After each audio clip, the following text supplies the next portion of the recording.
Hi there, we're working on a 2010 International MaxxForce DT engine, and the problem we're having is slow launch, low power. There's no codes, but there is a maintenance procedure out there with a service kit to remove both housings on the turbos.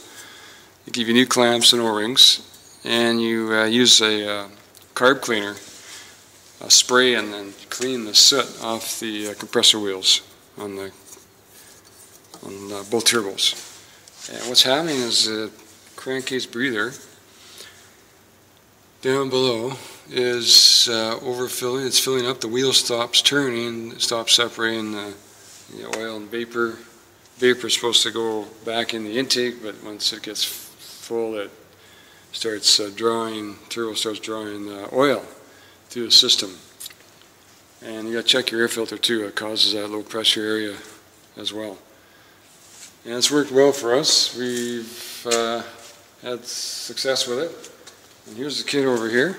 These are old parts with clamps and seals and instructions. And this is the part number. So yeah, it's been good. It's something, you don't have engine codes, you don't know where to start, but this is something that International has on their on-command site, is in there, all the information, and it's been working out well.